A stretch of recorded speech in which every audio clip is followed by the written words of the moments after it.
Couple of things. When we were looking at those numbers, what you were seeing before, I think, was the 22-23 numbers Vinci was showing. What we're going, and we will upload those as well, but what we've produced in hard copy while we work on getting the numbers for the various operations up, or we'll print them out so that you can at least view them. Apologies for those who are live streaming, but all this information will go up, is that when we present the management reports to the Commercial and Strategy Committee, we present at an activity level.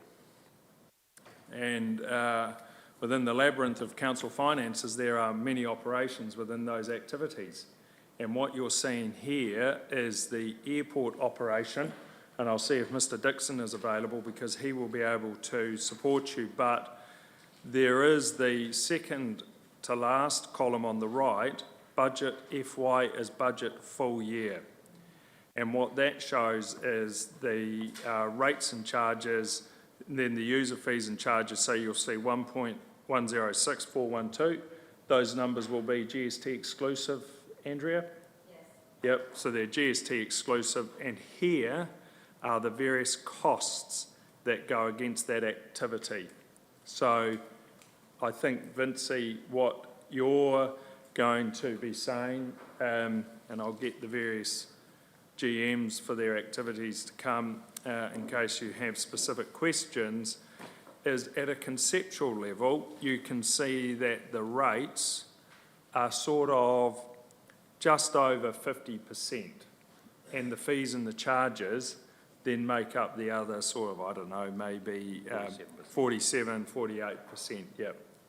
And so your question is, what is, and I guess what we've heard is you want to see all of the operations, art gallery, museum, water, etc., so that you get an understanding and an appreciation of how those rates, those fees and charges fall. So it might be a bit of an iterative process, but what we can do is show you how these are at this level. Vinci, is there anything you'd like? And that shows you really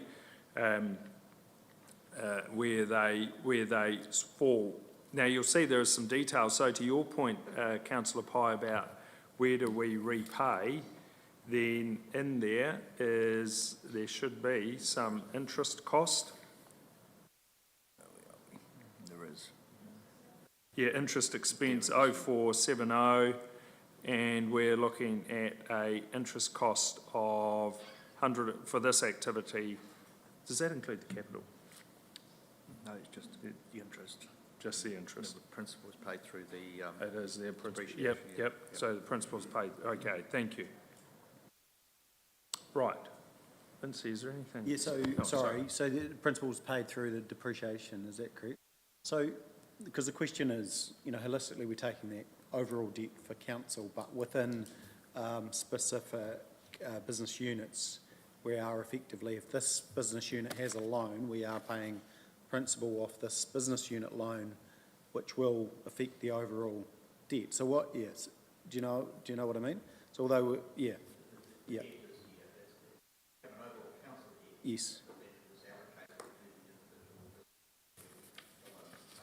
Yeah, exactly. So over time, within the business units, we are paying principal off to the council consolidated debt, if you like. No, totally, but it's the accuracy of recording, I think the question is being asked. So at any one time, in theory, we can say, well, actually the airport has loans of X, and another one has loans of X, and within CUI, they're all going up and down within their own activity. And that, because I think that's actually, I know that's a lot of information, but I think that's some of the understanding that the team would like. You're nodding, Michelle, I think. Yeah, I think so. What we would note is that this is taken from the management reports to 30 September. Yeah. Now we haven't, we completed the annual report for 2023, so we do a roll, so these numbers haven't yet necessarily had a full interrogation, but the budgets should be correct, which is the number. So if there's some odd numbers in the actuals or those other columns, then we'd ask you to just be aware that we haven't yet gone and interrogated all of them. But to your point, Your Worship, yes, we should be able to go to any activity and say this activity has a loan of X, and when you total all of those up, we should be able to reconcile them to total borrowings.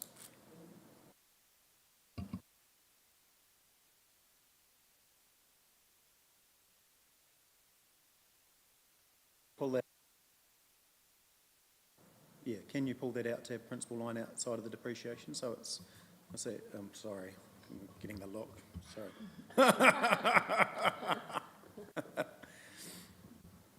It'd be, not sure. No, that's fine.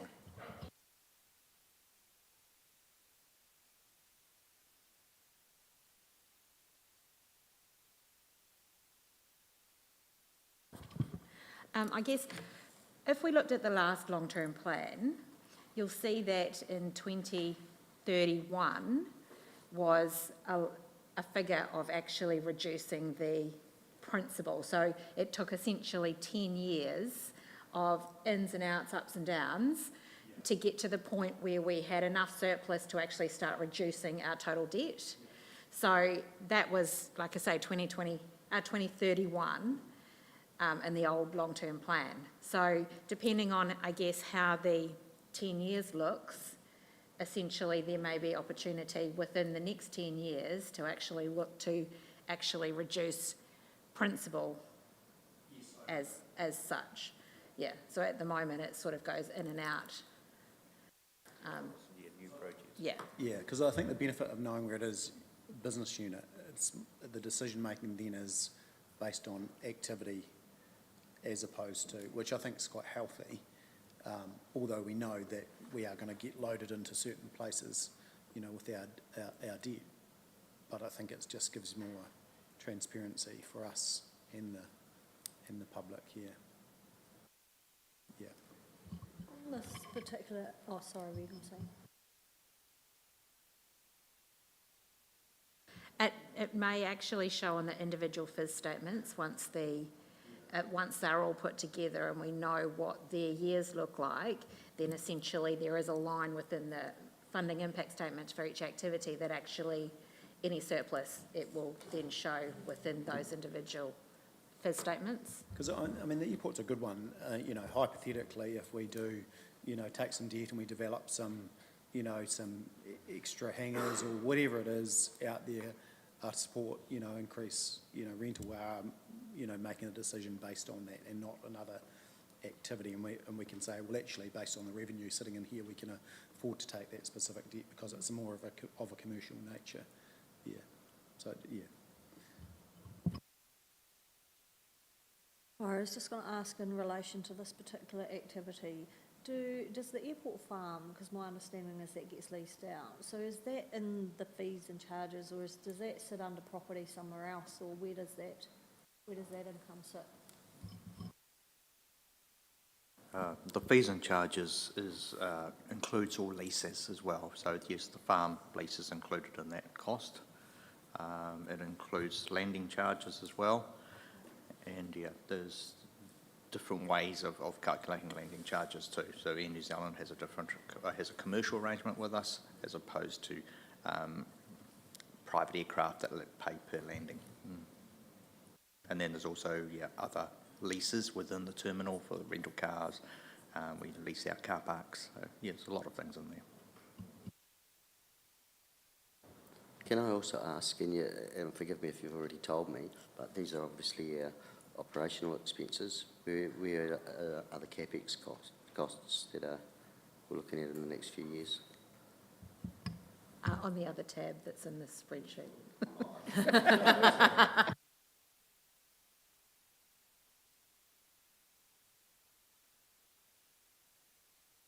Essentially, this data here is the basis of our monthly reporting. So essentially, in the monthly reporting, we have it at the high level, so the 10 individual activities. These ones here are the ones that go to the budget managers, so there's a lot more detail in those. So we're loading these individual ones up to the hub. And so then you can play to your heart's content. You can go and, if you've got a pet baby, well, you can go and have a look at that, see how that's performing individually. And on there's also a capital tab as well. Yeah, that's, I like that. I think that's good for elected members to have pets. That might be of. Oh no, that's good. Yeah.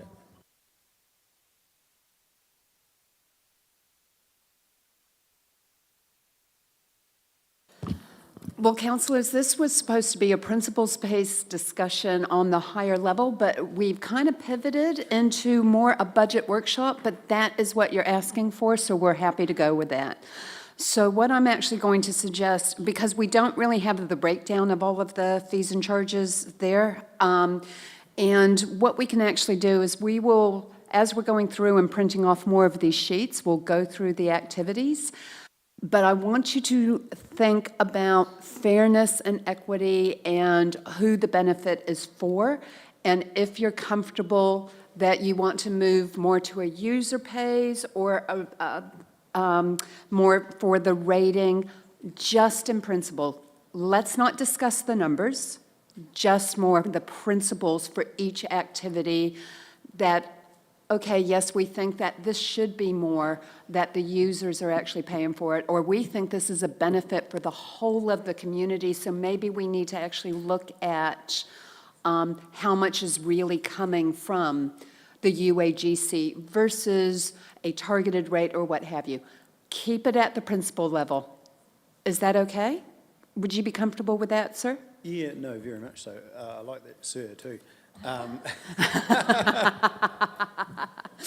get called all sorts of things, so I'll take that one.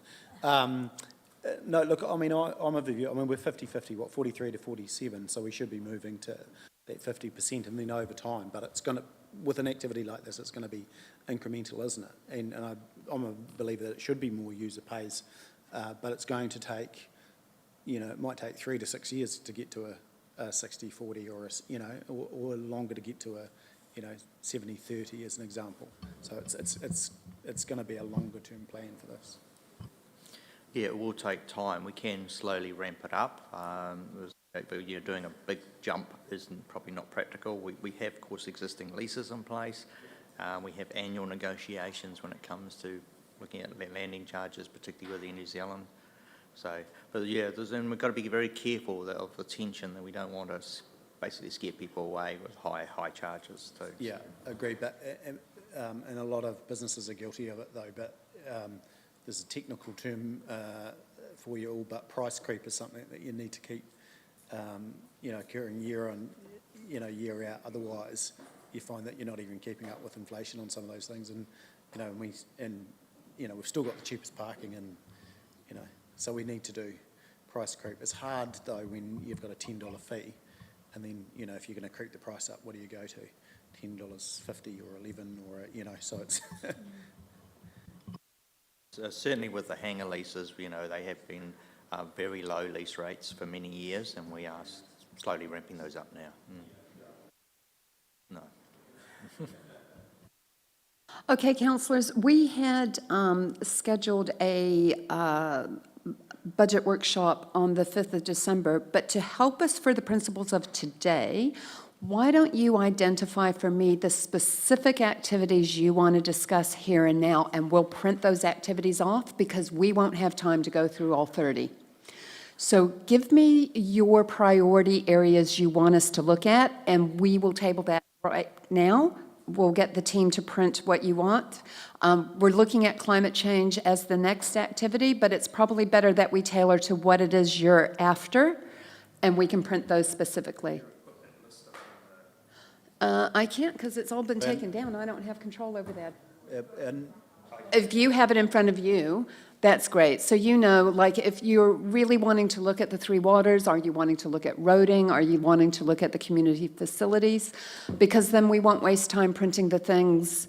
well, let's start with parks, and then maybe we go to Three Waters. Parks? Because Okay. we've got Andrew sitting in the hot seat too, so perfect. Don't go away, Andrew. No, just having you. Yeah, we can talk about parks. Parks, more than, forestry is very straightforward. It's 100% user pays. I would think parks or cemeteries. Cemeteries had a very wide variance between, like a 40% variance coming from the user pays, fees and charges thing, and I was suggesting we go more targeted. Yeah, we don't want to get away from the purpose of today, which is around some indication on, what's that, sorry? Yeah, yeah. On the half, the breakdown will be here, so you can click on the cemetery if you want the cemetery. Yeah, Oh, I have that one. okay, yeah, do it at a high level, thanks, Andrew. Okay. So what's being tabled now was climate and sustainability, which is 100% from rates at this point in time.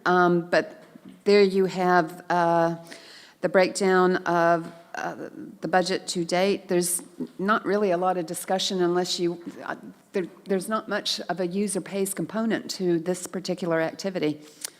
Is there much opportunity for central government funding in this workspace? Be asked. I think it would be up to when the new government is established, what they actually open up, what funding, and I think it will be attached to specific programs or projects. I could ask the group manager infrastructure, because we do get 50% of the waste levy available for initiatives. Do you want to talk a bit about that, Andrew? With regard to parks. No, climate and sustainability, because it's related rather than direct. Yeah. You probably do, yeah, with this climate change. Forgive us, But yeah, councillors. there is some government funding around, and particularly around, but generally it's focused on regional initiatives rather than local initiatives, so. But Vincy might be able to help you. For waste levy, that is very specific, that it has to be about waste minimization, which of course can contribute to your sustainability goals and carbon offsets if you're removing things like organic waste from any of the waste streams. So if we were to, for instance, look at some initiative about collecting food waste in the city center from businesses and hospitality type things, absolutely, you could get that funded through the waste levy, and that could absolutely be driven to help meet your overall objectives for the district to reduce the carbon footprint. Because that waste levy funding was that going to, did you have a feeling that was going to increase over time? Yeah. It will increase significantly because as the waste levy has been increasing, so will the return coming back to council. And you're projected to get somewhere close to about $900,000, I believe, in waste levy funding. That is only available for specific things tied to waste minimization, new initiatives out. So you can't use it for BAU. At the moment, we use our waste levy for waste reduction initiatives, particularly around diversion, so the composting plant, we have used it for that. The gas flares, another area where we're reducing our emissions. So it's really, the waste levy is at the moment is really ring-fenced around the waste activity. Yeah, but that's Transfer into the climate change activity at this stage. But that's great use of the money, isn't it? So that's, okay, that's fantastic. Yeah, it's sort of more consequential or incidental, but for the last how many years has the waste levy been increasing $10 per tonne? So when we put our fees and charges up in the last annual plan by, was it whatever the amount was, $10 of that was increasing the waste levy, and it will happen again next year, and it's assuming the policy remains the same. At the moment, it remains the same, but that could change with government. But yeah, we're up to $50 a tonne now for waste levies. So is that automatic, we automatically get the money, or do we have to present projects again? We get 50% of our waste Yeah, we levy do get automatically that. back, but we do have to, when we put in a return, we have to justify the expenditure around that, and if we can't justify that expenditure, then we've got to refund government, so. Yeah. But we haven't had to do that. Point of clarification, though, you do get your waste levy funded tied to your population, which is why like areas in Christchurch and Auckland get millions and millions of dollars. And a proportion of the waste levy goes to regional projects, so that the Canterbury Waste Joint Committee actually approve out of a kitty that we contribute to, and a large percent of your waste levy funding also supports the Sustainable South Canterbury Trust and the Eco Centre. So now we actually have parks and cemeteries and forestry. So if we want to take a look, Your Worship, is it parks in specific that you actually wanted to look at more?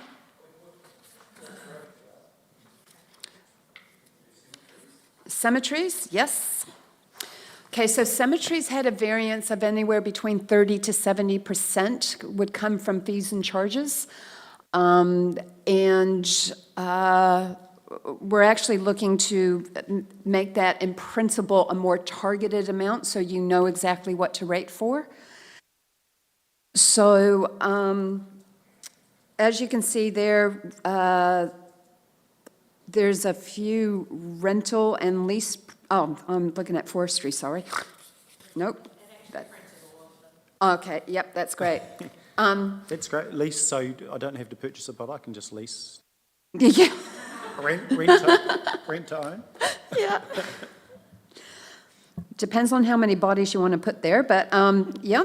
So leases is not a high percentage of the income, obviously. It's the fees. And then other than that, it's really the rates. And of course, you have your UAGC because it is a service for the whole of the community. And then you have a proportion that is your general rates.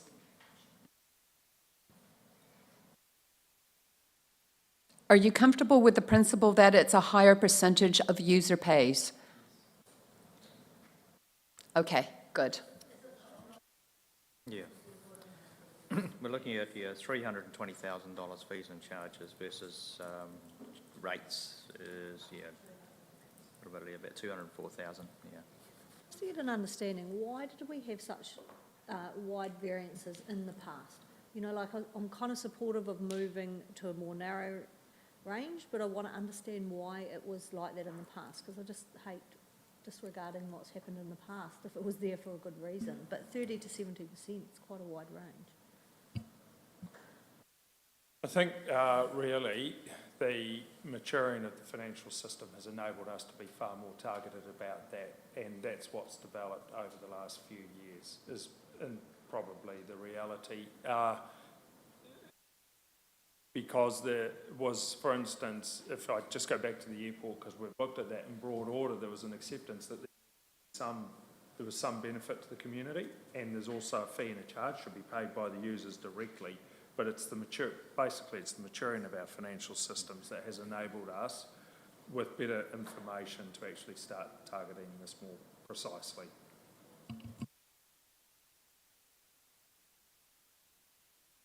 On the grounds maintenance budget for the cemetery, 225K, that's surely not just the mowing of the lawns and what have you. Is that what's happening this year with those removal of the trees and the rest of it?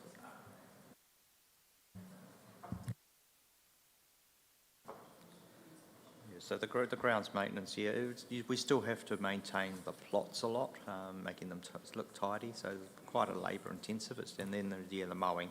Unfortunately, a lot of the mowing actually between plots has to be done by hand. You can't get machines through there. So it is reasonably expensive to do that, and you've got to make a high level service for a cemetery as well. Plus the fact there's a lot of cemeteries. We're not talking just about Timaru here, we're talking about all the other cemeteries around the district. Yeah.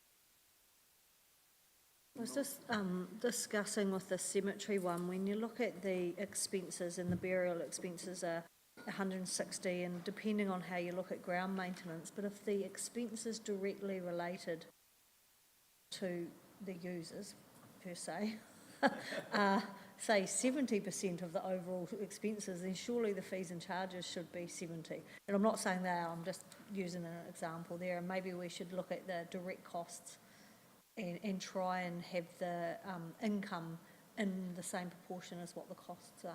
Might be a good guide. Bit of subject. Yeah, that's it, yeah. The fees and charges are generally around the purchase of the plot and the actual interment. So the ongoing maintenance thereafter is covered by rates and not fees and charges. Your point there is probably a 10% change in that, isn't there? It would be a 70-30 versus a 60-40, roughly. And some analysis, because I think we're still a relatively cheap plot, aren't we? As far as comparable to across the country. Goodness, the conversation's sort of going on a tangent. I'll admit that, but it'd be interesting to do some of that analysis, wouldn't it? Just to understand how far you can go. Yeah, I'm not familiar with the actual comparison, but I'm sure that we are probably very competitive, to be honest. We generally are in most aspects, but also noting that each cemetery has different fees and charges as well, depending on the level of services offered. Yeah.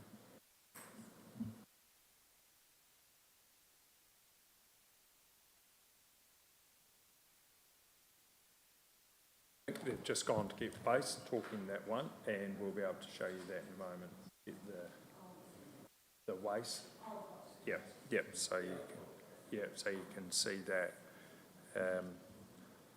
We're just looking to try and show, but we're showing there some of the fees and charges at a slightly more granular detail than was shown for the airport. That's really interesting, thank you.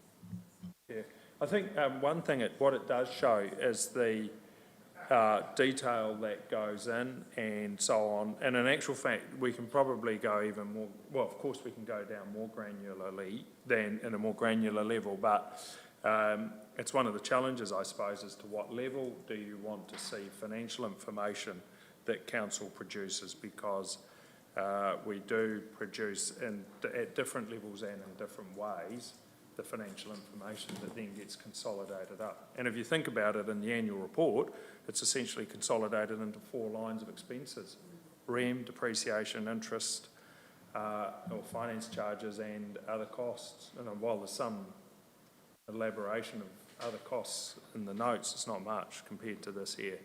Well, that's why I think this is good. I wouldn't want this every time we get a financial report at council, but it's good to have it so you know what makes up those headline costs that we're getting on a regular basis through council. Yes, it is. I think it is interesting, isn't it, when you see that there's an amount set aside for memorial monument park maintenance, and the detail to which it goes is interesting, isn't it? Oh, and I agree. It's probably one of the areas after doing 1 year that some areas are definitely need to be dived into deeper. Because receiving it 3 months after or at a standing committee is just not enough. Continue to get, because there are some data nuts around the table that will eat this stuff up. Not looking at anyone at all. I'll put my head down. But because another set of eyes throws up opportunities for improvement, and that's what we're all invested in. Yeah.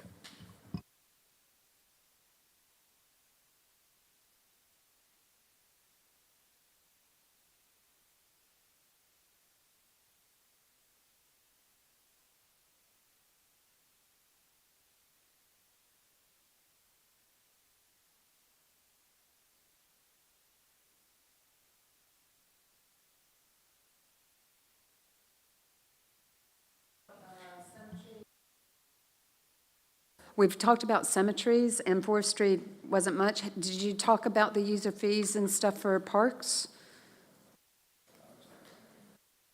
Parks itself, which is on the back of the page of cemeteries. If you flip it over. Sorry, just to go back to the forestry, what kind of things are the user fees with the forestry? What kind of things are the user fees with the forestry? You've got user fees and charges as quite a percentage of the income. What is that?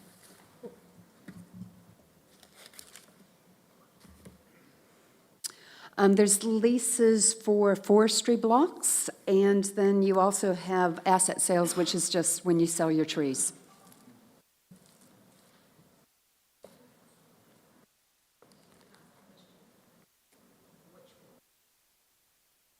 All three.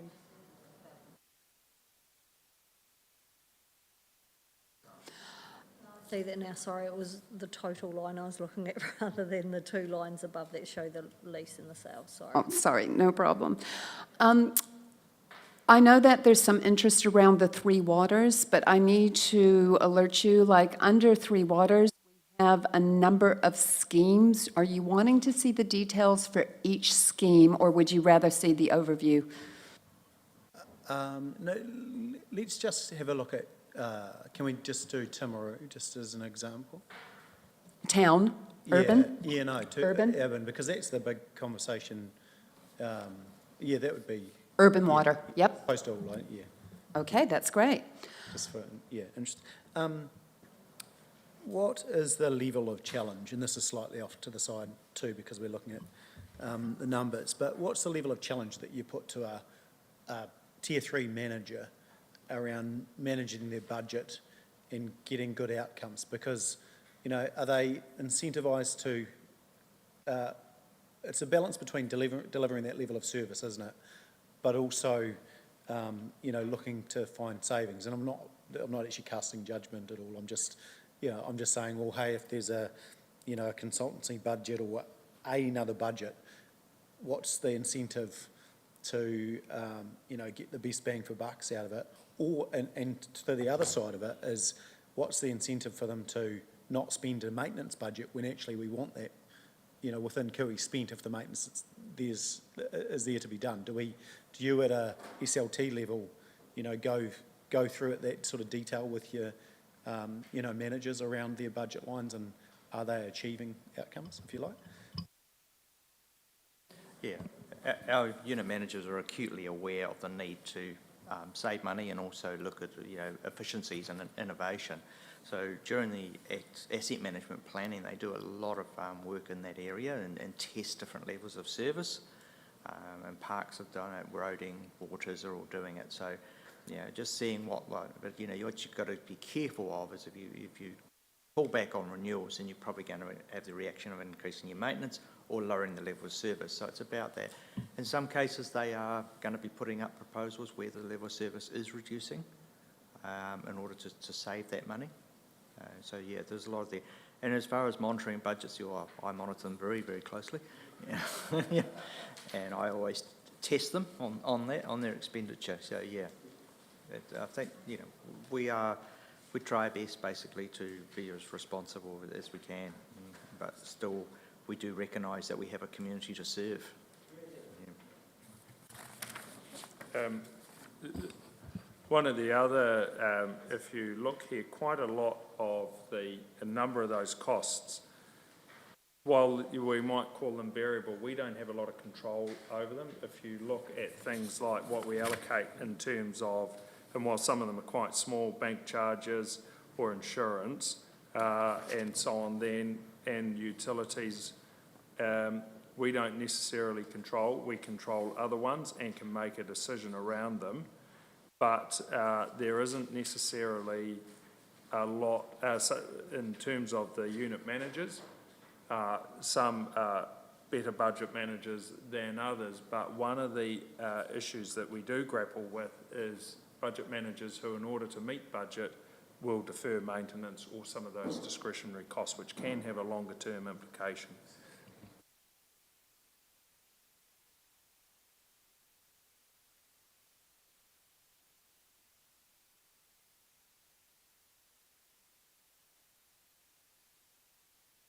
Because, I mean, one of the key conversations I think we're going to be having this year is if you go to that urban water one, that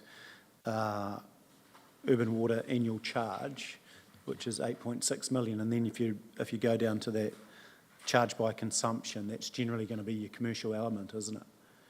So if you put a split in between those two, you've got 80% is urban households versus 20% commercial.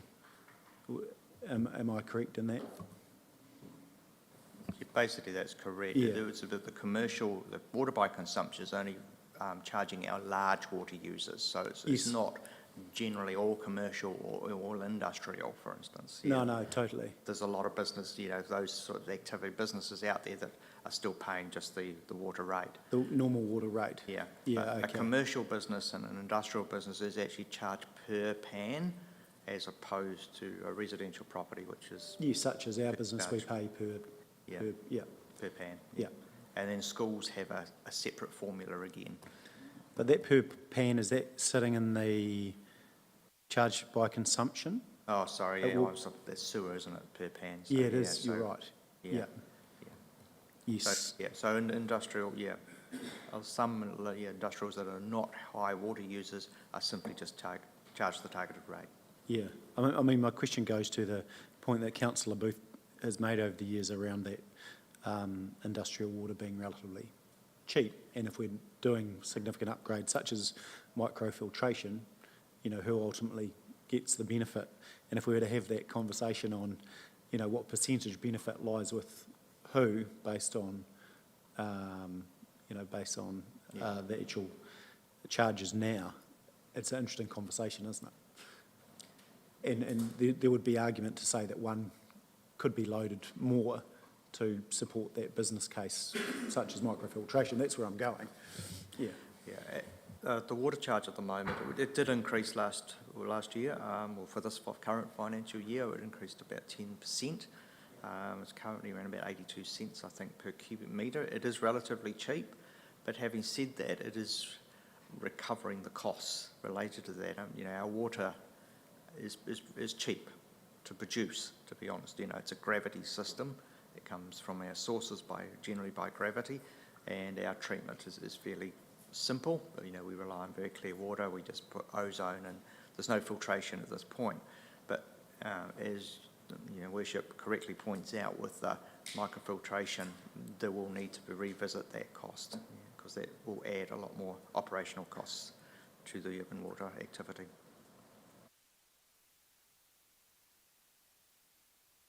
And to your point, it is break even. So, I mean, the question on this would be, is that depreciation, do we have room for that depreciation number to be higher than what it currently is? Because if we are putting more cost in there, effectively we can forward fund some of these projects. Yes, as you add, new capital, like a $30 million microfiltration plant, that will be, of course, depreciated over a number of years, and that depreciation charge will increase. Yeah, no, I get that moving forward on new projects, but is that based on our revaluations? Because have we revalued water assets? We have, haven't we? Yeah, so that figure of 4.9 mil would still actually be low, wouldn't it? Or would it be? 4.9, that's what the revaluation. That's the revaluation. Remember, this is just urban water. Yeah, no, It's totally. not entire water assets. No, I get that. So that you think that's that's probably accurate then for depreciation sitting in there potentially, is it? We would be reasonably confident in that figure, because it is one that audit spent a bit of time in determining what was the comfort they required in order for us to be correctly stating the value of depreciation. So it has had a bit of a look. As Mr Dixon points out, it's only the Timaru urban water assets, not the entire network, although there will be quite a bit of the network tied up in the Timaru asset. Yes. But it doesn't include downlands, for instance, which is quite a substantial asset. but that's being funded within its own,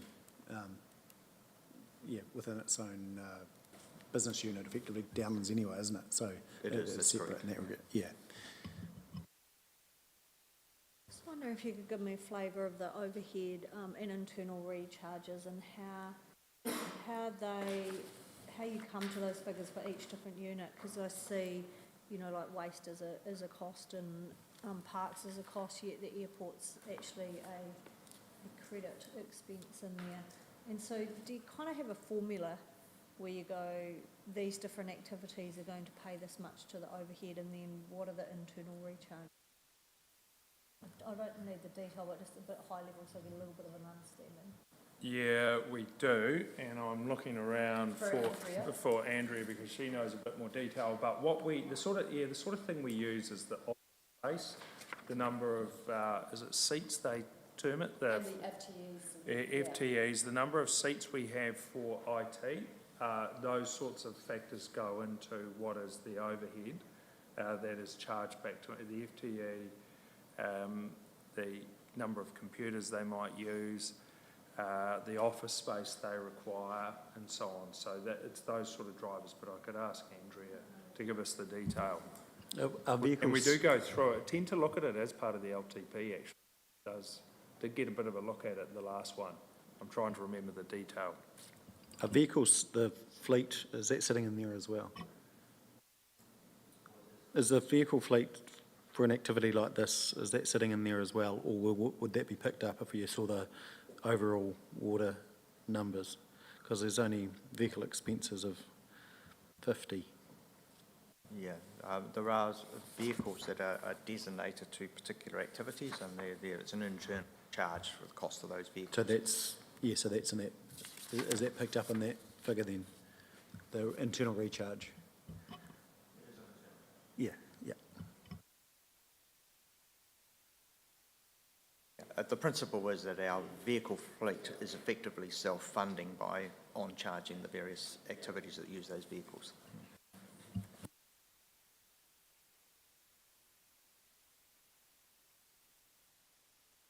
Sorry, so the second part of that question was why would the airport have a credit in there? Andrew, I was just asking about the overheads and why some of them are costs, but in particular the airport, the overhead internal recharges is a credit.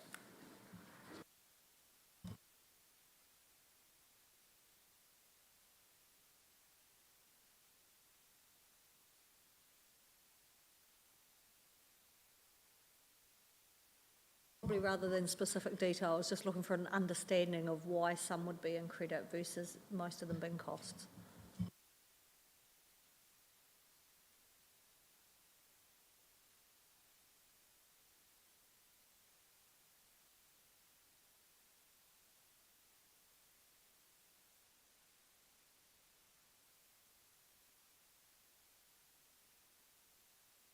We'll have to come back to you on that one. Yeah, well, one explanation I might be able to offer is that sometimes if we over-recover on our fees and charges, then sometimes it's a balancing figure, yeah. But probably Andrew needs to Yeah, I confirm. think we'd want to go and check our answer on that one. Back to you, Your Worship, on depreciation. I just had a look. I see that our water system overall had 6.6 or 6.66 million of depreciation out of the total of 34. So that 4-odd million for 4.9 million does seem about right for the Timaru assets. And then because the other big ones are the sewage system at 5 million, stormwater network at 3.1, roads and footpaths 10.9, so bridges at 1.7 million. So those sort of, because that kind of total infrastructure was 29.2 million, it was sort of broadly made up. So those, I mean, but those they funds, do get pretty good, yeah, pretty good. obviously we're spending all that money on Yeah. renewals and what have you, but they're pretty good numbers, aren't they? So, I mean, I know of councils with zero depreciation. I think that's a reflection also with the decision the council made to move to the valuations and with the reforms, getting that all done has actually helped. So the depreciation is very well funded at the moment. Got good visibility of what depreciation is for our particularly around our heavy activities like roading and the three waters is, I think, what we'd say, yeah.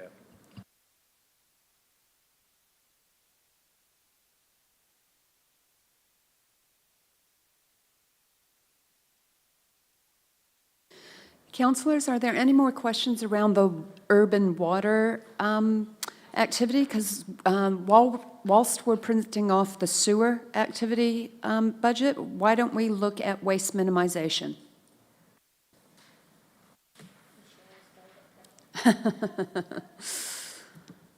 Okay.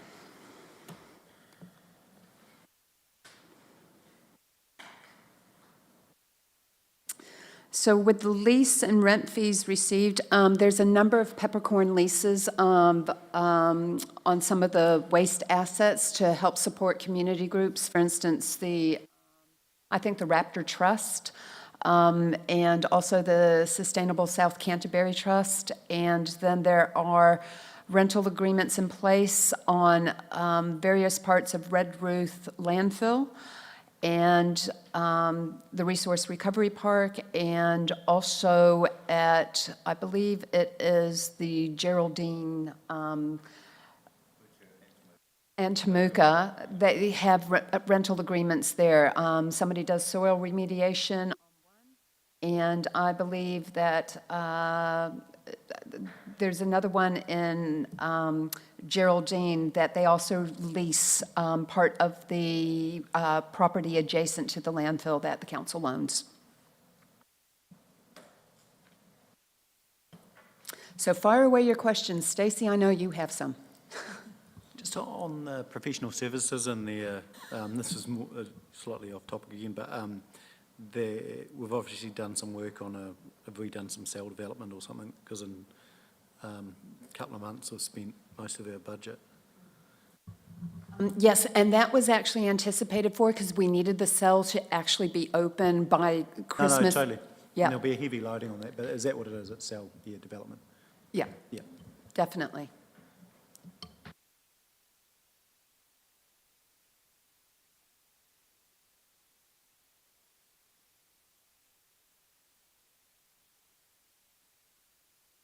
Sorry, I noticed that this one has a massive overhead recovery as income as well as a overheads internal recharges. So they two different things, or what is the difference between those two? Or is that a total I'm looking at once? No, it's not.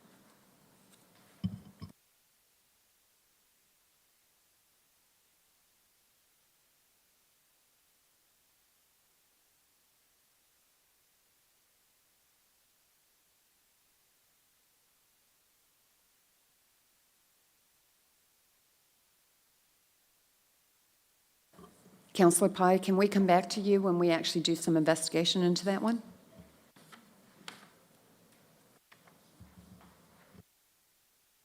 In education, is that through to the resources, that's through to the Eco Trust, yeah?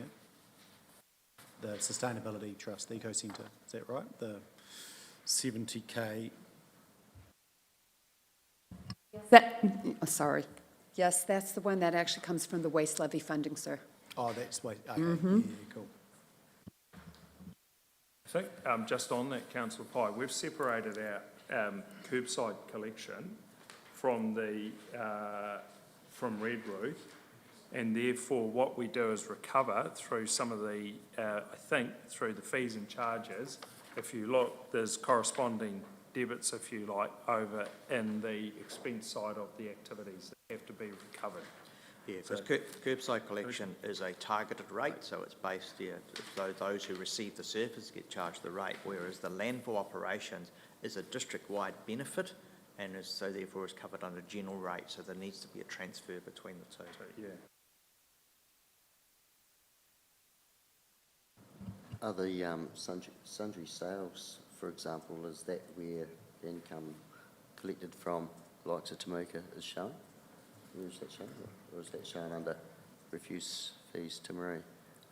That will also include your compost sales. Yeah, okay.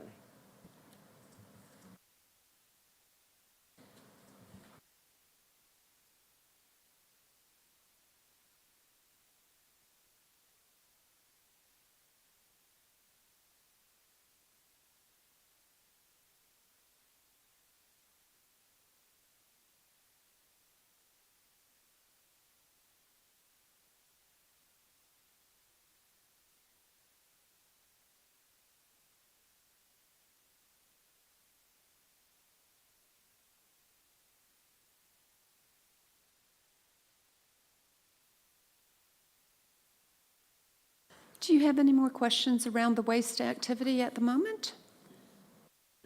What we were saying, that we recover because it's all, I think, that because it's all recovered via fees and charges, but there is an overhead. We show the overhead that we need to recover as part of the fee and the charge we have to collect. And that in order to pay our overhead, because all of that activity comes in from fees and charges. Pretty sure that'd be the explanation. Pardon? I'll go home and have a wee think about it Yeah, on my no, phone. well, I'll have a think too, but that I think is the explanation, because there is a transfer in there.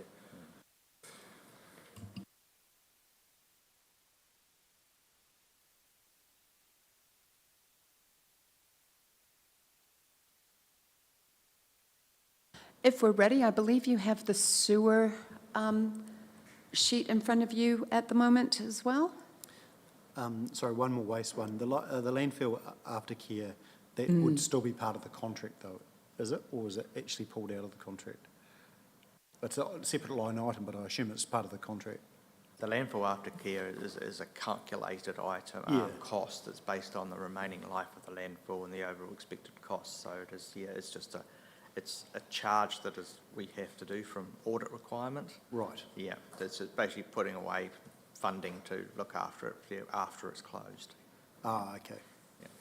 So it's not a contract charge. It's no. not a contract charge, so it's gotcha. It's I guess a regulatory charge is the best way of Yeah, describing so technically it is a reserve. Yes, it is. Yes, it Yes. is. Yeah. Yes, it's not Yeah. cash that goes out like we're Yeah. paying for the power. It's a Yeah. provision in order to have money in the future. Yeah. Bit like depreciation. Yeah. Yeah. And please note, that's only for Red Ruth. Well, we have got some costs. A place called Peel Forest, of course. And the other. The other ones.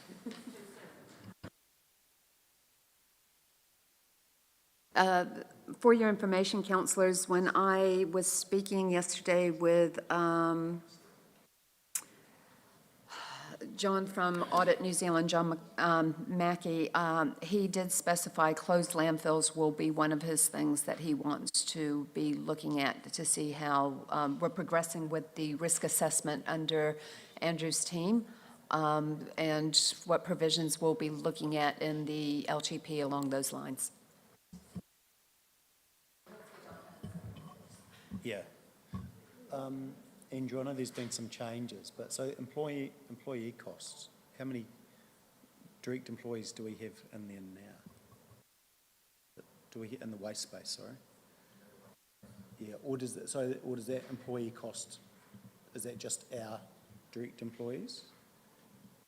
That's correct, it's just our employees. So basically the kiosk staff that used to be our employees are now employed by the contractor. Yeah.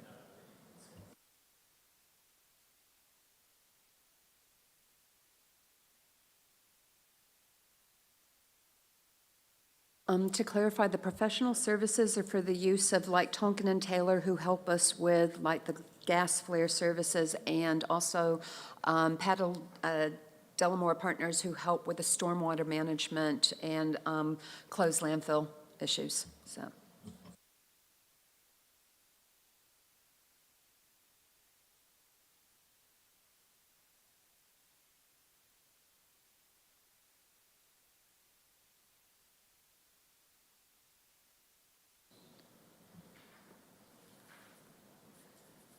Would you like to look at sewerage? Well, I mean, not look at it, but would you like to look at the budget at the moment?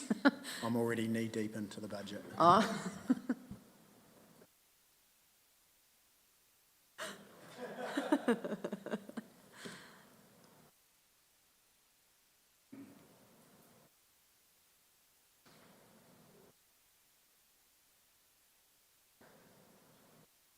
It's nice you got some contributions that you weren't expecting.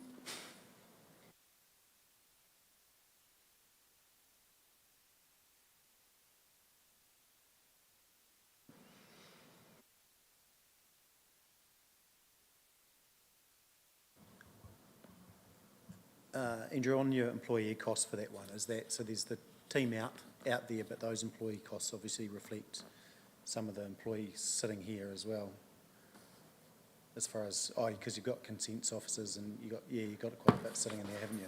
So I think I've answered my own question. The employee costs that are in the. Yeah, you're no, talking about wastewater budget, just sewer? Yeah, I'm budget? talking about sewer, yeah. Yeah, they're direct employees only. They don't Yes. include the No, staff here, so these are I've the answered my operators. question. I was effectively. trying to think of the different roles. It's okay.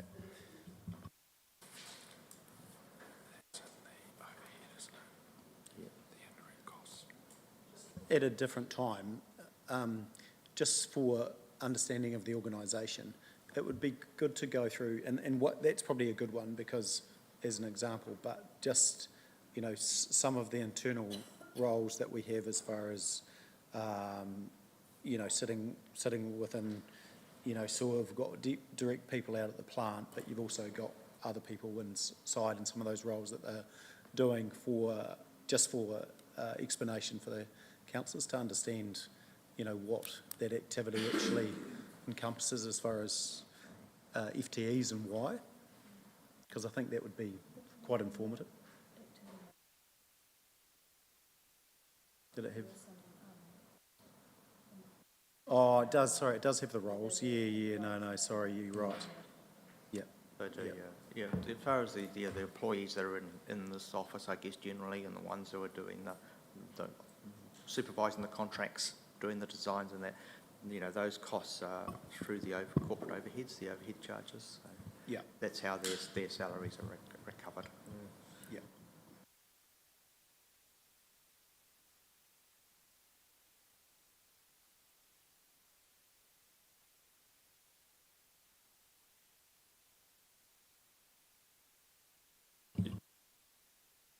To say, when you look at your funding overall at these big activities, you can see how much depreciation weighs into it, and this is why this funding of depreciation becomes such a critical issue, because in this case, it's over 50% of the cost, and in water, it was...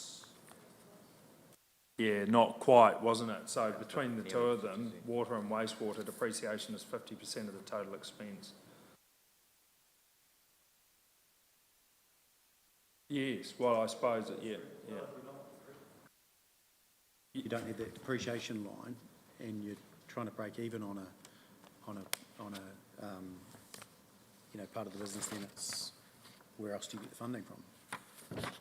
This is the advantage of, I guess, what you'd say, the advantage of accrual accounting over cash accounting, because cash accounting would just say you don't look at the depreciation, and that has been the challenge, which is why there's been under-rating over a number of years, because now you're getting a full view of the accrual accounting and the long-term cost, because you are accounting for the actual value, the cost of renewal and replacement of these assets out over their life.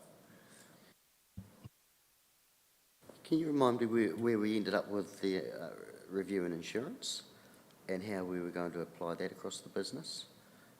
Looking at, obviously it's more significant in some activities than others, but where did we land with that after we had the workshop?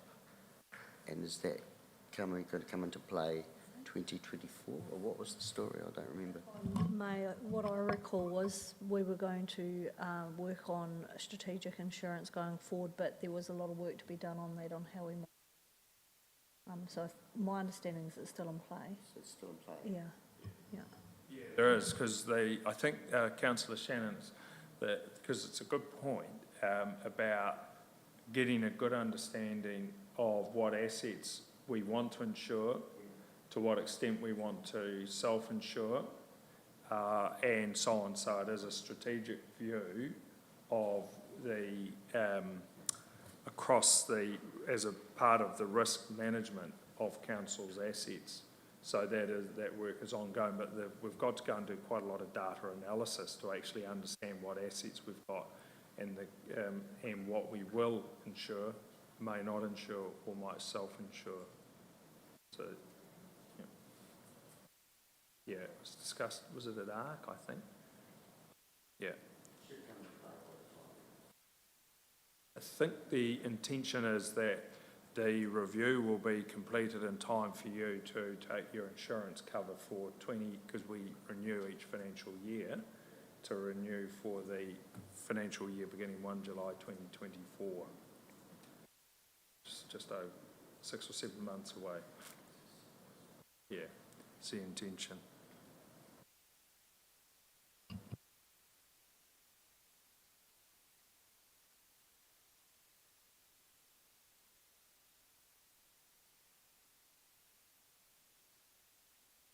Sorry, councillors, is there anything else that you want to actually look at specifically, because we're getting down to the last 10 minutes? Just, actually, in that budget, should there not be a higher budget for professional services sitting within sewer, or is that? Is it? Yeah, or probably that's the answer, I'd say. That it's capitalised.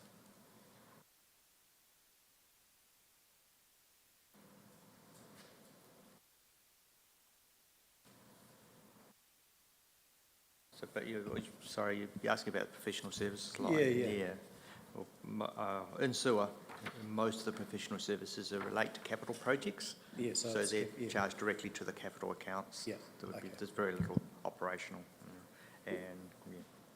Or we can use in-house resource Yeah, well, you do it. for some of the services that we require as well with some of our existing engineers. Happy to put some numbers in.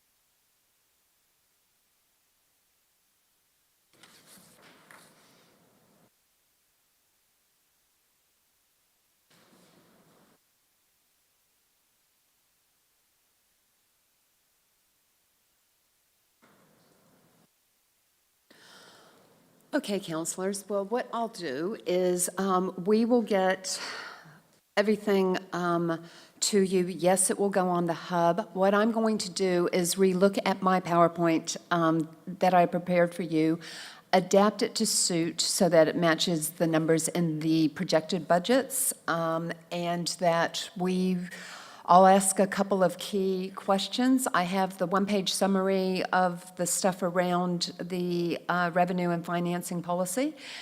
And we also have, what was asked was about the relationship between the activities at the operational level in the organization versus the activities in the LTP. So I have just a very quick one-pager to explain where they fit. And if there's nothing more, I will go ahead and close with the karakia. Thanks, Vincy. And look, I hope, while it pivoted a bit, as they say, I hope you got some insight into what are some of the numbers that drive the activities, and we can go away and get some explanations on some of them for you. But would it also be helpful, because what we could do is show, for instance, the Actuals. we can try and show you the actuals for 22, 23 against it. Might take a bit of work. But would it also be helpful at a high level if you saw, here's the rates, like the airport is, was it 53 or something from rates, here are the fees and charges 47, and we did that activity by activity, more or less at a summarised level, so you can see for those activities what is collected in rates and what is collected in fees and charges, not on landing charges, leases or whatever, but just for this operation, here it is, and the same with waste, same with water. Here's what we get for these activities, or operations, I suppose. We get X in fees, we get Y in rates, and that makes up the total revenue. Would that be helpful? So you get that idea. Really the first page, but in a slightly more summarised form, is it? Good to Well, I had that for every activity, Yeah. but the numbers I had used were actuals versus the projections, so we will correct that so that they're really reflective of the here and now. But also, I will bring it up more to the higher level, because I did get into some of the detail.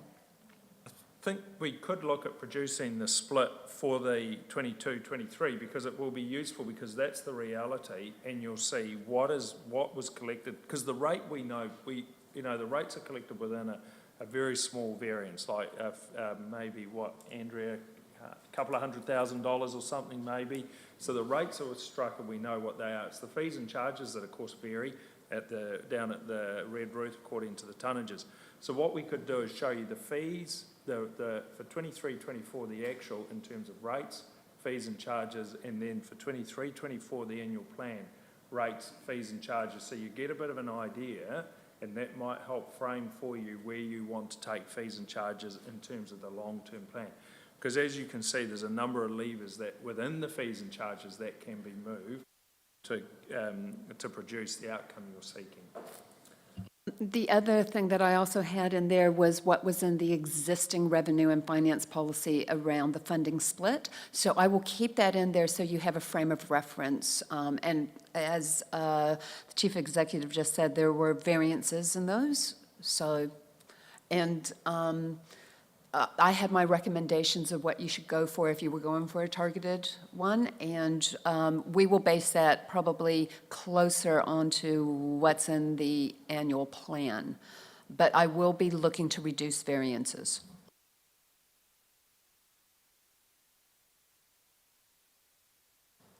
Sorry, and that info on Hub's really good as far as being able to go into the CapEx just to see where variety of projects are, because like stormwater, it's a good breakdown as far as where it's all sitting is across the network.